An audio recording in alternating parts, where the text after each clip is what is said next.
भूमि पर ऐसी वर्णित है जिन तिथियों में भी गंगा का जल हम शिव को अगर एक बूंद भी समर्पित कर रहे हैं, गंगा का जल मात्र एक आधी चम्मच भी, आचमन जितना भी अगर हम शिव को समर्पित कर रहे हैं तो उसका सुख आनंदित है। जैसे पंचमी तिथि, नवमी तिथि, दशमी तिथि, एकादशी, प्रदोष, पूर्णिमा, अमावस्या, ये तिथियां हम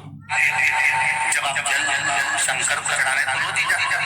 जब एकादशी का दिन रहे और शंकर जी के मंदिर में आप जल समर्पित करें तो 3 बार मुख से स्वधा स्वधा स्वधा या स्वधा स्रोत का पाठ, जिसमें 12 श्लोक। जैसे पीपल के पत्ते में पराग होता है, हमारा हिंदू धर्म, हमारा शास्त्र कहता है, हमारे शास्त्र, हमारे वेद डॉक्टर वर्णन करते हैं कि पीपल के पत्ते को अगर एकादशी और द्वादशी के दिन एक तांबे के पात्र में गला कर रख दिया जाए और उस पानी का आचमन 3 बार करा जाए तो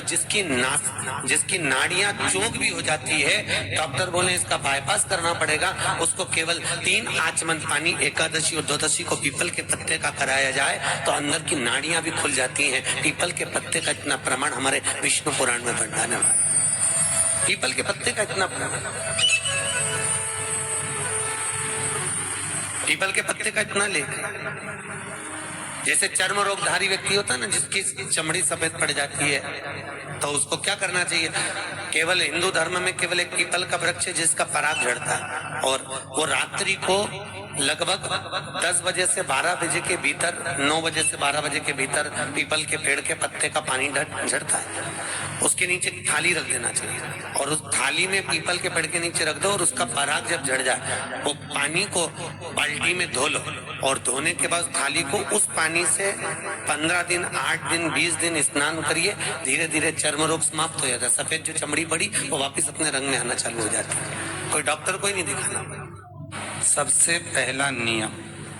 एकादशी व्रत का, सबसे पहला नियम है कि आप जिस दिन व्रत करो उसके 1 दिन पहले भक्ति का संचार इस हृदय में करो। भक्ति का संचार इस हृदय में कर लीजिए। जिस दिन आप व्रत करो, जैसे एकादशी का व्रत कर रहे हो तो दशमी के दिन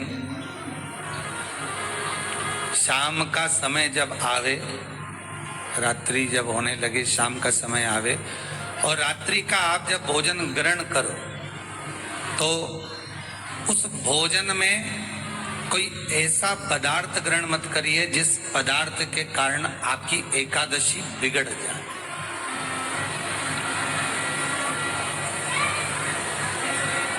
कोई बेकार भोजन हमें ग्रहण नहीं करना, श्रेष्ठ भोजन ग्रहण करिए दशमी के। और एकादशी का दूसरा नियम बहुत ध्यान से सुनिएगा। जिस दिन आपकी एकादशी का व्रत हो उस दिन प्रयास करिएगा कि अपने हाथ से किसी भी वृक्ष की कोई पत्ती टूटे ना। अपने हाथ से किसी भी वृक्ष की, पौधे की, किसी भी वृक्ष की पत्ती अपने हाथ से ना टूटे। बहुत ध्यान दीजिएगा महाराज। एकादशी का ये दूसरा नियम है कि अपने हाथ से किसी पौधे की, किसी वृक्ष की, किसी डाली की कोई पत्ती टूटे ना, कोई पत्ती ना टूटे, इसका प्रयास करिए।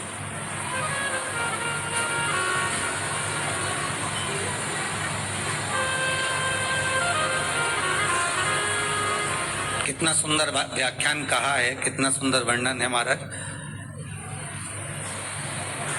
कि मात्र एकादशी का व्रत कर लेने पर, मात्र एकादशी का व्रत कर लेने पर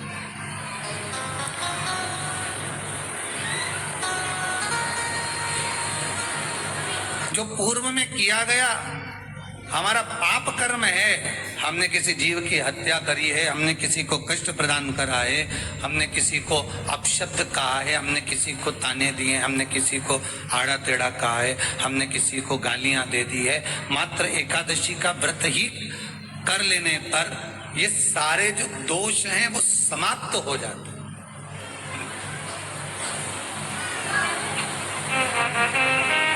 सारे दोष हमारे समाप्ति पर आ जाते हैं।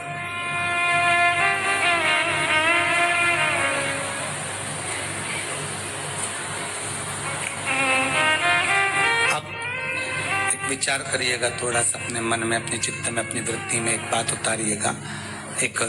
अपने मन में एक बात को उतार कर रखिएगा कि आप अपने पाप को, अपने पाप कर्म को जिस दिन क्षीण करने वाले हो, समाप्त करने वाले हो, अपने पाप को आप जिस दिन समाप्ति पर लेकर जा रहे हो, तो उसके एक दिन पहले आपको प्रसन्नता होना चाहिए कि नहीं होना चाहिए कि कल मेरा पाप कटने वाला है, कल मेरा पाप समाप्त होने वाला है, जो मैंने पाप कर्म करा है वो समाप्त होगा, जो मैंने पाप कर्म करा है वो कल समाप्त हो जाएगा। तो एक दिन पहले आपके चेहरे पर प्रसन्नता हो कि ना हो?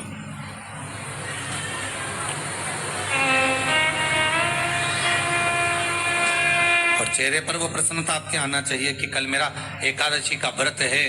आज दशमी है, कल एकादशी का व्रत है, तो कल मेरी जब एकादशी का व्रत रहेगा तो मेरा ना जाने कितना कितना पाप, कितना असत्य, कितना झूठ, कितना प्रपंच वो समाप्त हो जाएगा। इसमें मुझे प्रसन्नता हो, इसमें मुझे आनंदता हो।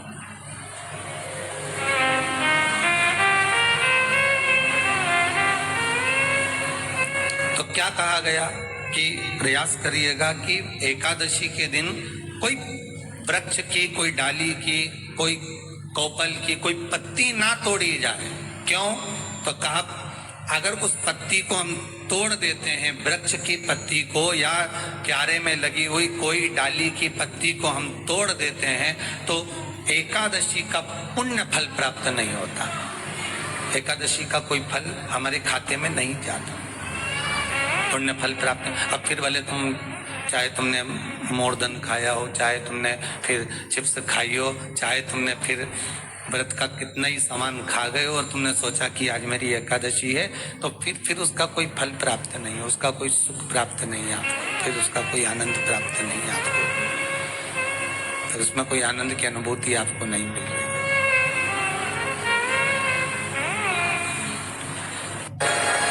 एक प्रश्न आपके भेजा, शिव महापुराण की कथा कहती है, विदेश्वर संहिता कहती है कि एक लोटा जल जब हम महादेव को चढ़ाते हैं, शिव जी को समर्पित करते हैं, तो उसमें से एक अंश पितरों के पास चले गया, एक अंश पूर्वजों के पास चले गया, एक अंश वास्तु शास्त्र के वास्तु के देवता के पास चले गया, एक अंश नारायण के पास चले गया, एक अंश ब्रह्मा जी के पास चले गया, एक अंश इंद्र के पास चले गया। विदेश्वर संहिता कहती है कि शंकर जी पर समर्पित जल के 33 कोटि देवी देवताओं के हिस्से हो जाते हैं केवल एक लोटे जल में से, एक लोटा जल में से